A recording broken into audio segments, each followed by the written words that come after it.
Dabar Elohim ini. Jujur ada sesuatu yang luar biasa yang Adonai taruh ya di hati saya ya, bahwa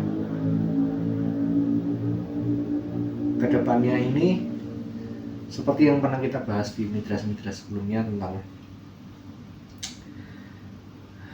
akan terjadi pedang, sampar, dan kelaparan, dan ya bukan sesuatu yang ini ya, sesuatu yang semakin baik keadaan dunia ini. Makanya dikatakan, kenapa hendaklah kamu jangan jadi serupa dengan dunia, tapi berubahlah oleh pembaharuan budimu itu. Dan ketahuilah pada hari-hari terakhir akan datang masa yang sukar, karena manusia akan mencintai dirinya sendiri, cintai uang, membual, takabur, menghujat, tidak patuh pada orang tua, tidak tahu bersyukur, tidak kudus, tiada kasih sayang, tidak mau berdamai, penuduh, tiada kendali diri, ganas, benci akan kebaikan, pengkhianat, ceroboh, pongah, cintakan kesenangan lebih daripada cintakan Elohim, sambil mengenakan suatu bentuk kesalahan dan memungkiri kuasanya.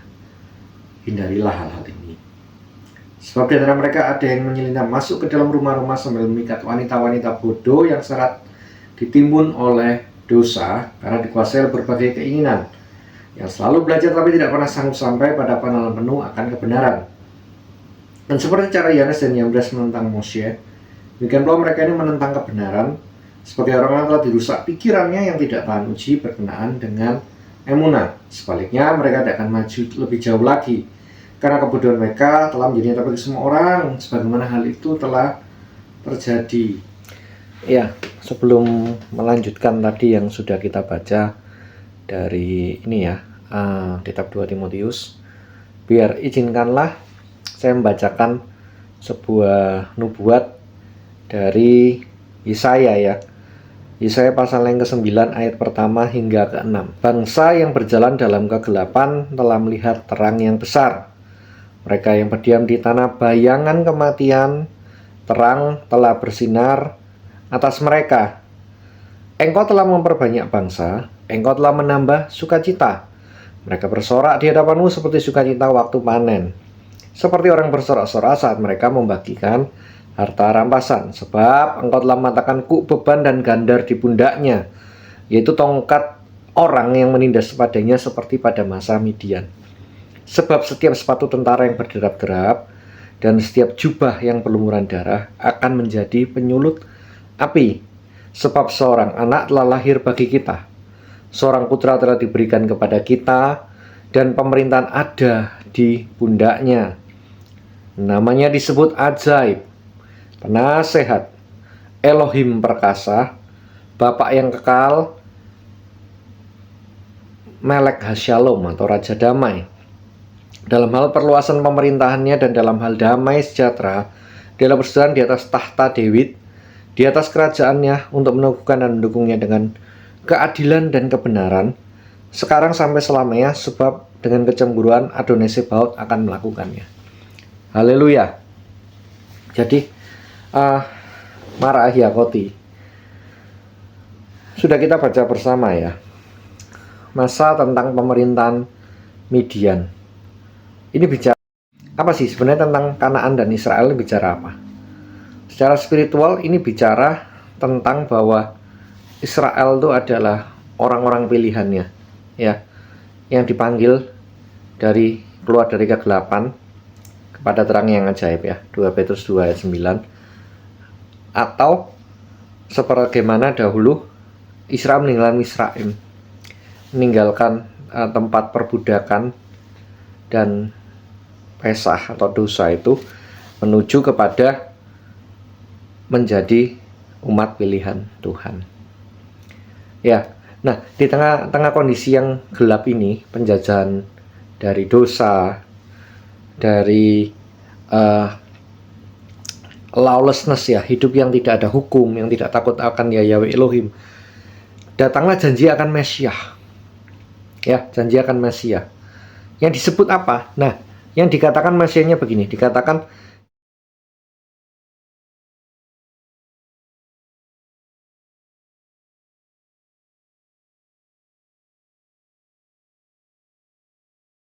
dia itu adalah seorang putra dengan pemerintahan, bahwa Syemnya itu ajaib, ya, bahwa dia itu konselor atau penasihat gitu.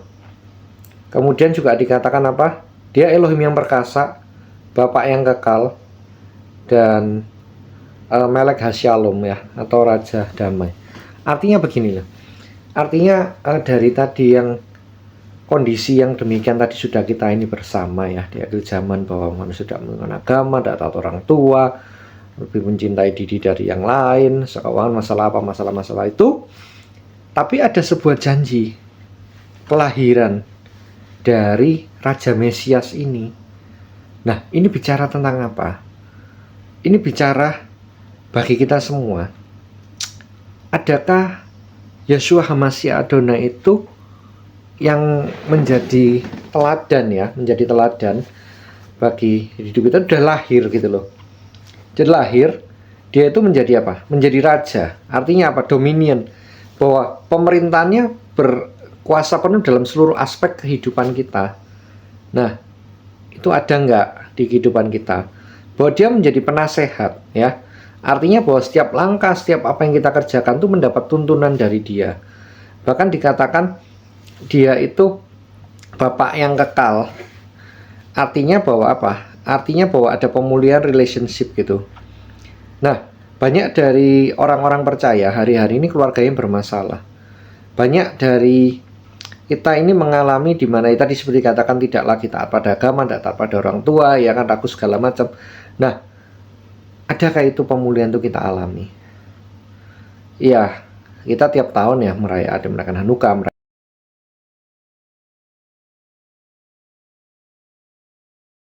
merayakan Natal dan lain sebagainya. Tapi apakah ada perubahan itu? Ada perubahan kehidupan itu? Kita mengalami dia, Yeshua HaMashiach lahir di hati kita, bertumbuh, jadi dewasa, menjadi penasihat ajaib. Maka dikatakan Bapa yang kekal, ya kan, Elohim yang membawa shalom. Nah, ini perlu menjadi refleksi kita. Bukan sekedar seperti kebiasaan maju altar call, kemudian diselamatkan gitu ya. Terus artinya hidupnya penuh dengan shalom. Teorinya begitu, tapi faktanya kan enggak. Banyak kok rumah tangga orang percaya yang bermasalah, ya. Hubungan orang tua anak bermasalah.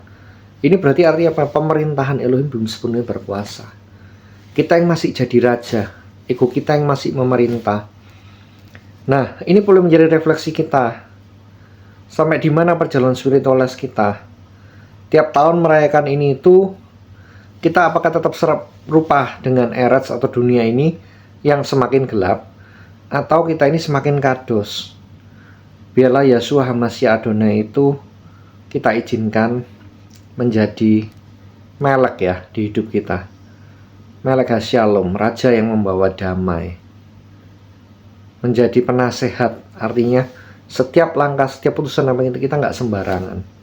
Karena yang memerintah atau yang bahasa kerennya itu memegang kemudi, juru kendali dalam kehidupan itu bukan lagi kita, tapi dia. Ini perlu menjadi refleksi dan perenungan kita. Apakah kita mau cuman merayakan selebrasinya, ya, ritual-ritualnya tiap tahun, tapi tidak mengalami perjumpaan pribadi itu?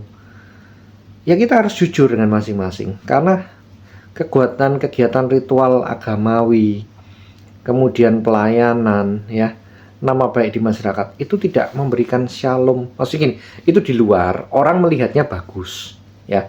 Tapi Elohim kita ini kan Elohim yang melihat hati. Nah, hati kita itu nggak bisa dibohongi gitu loh.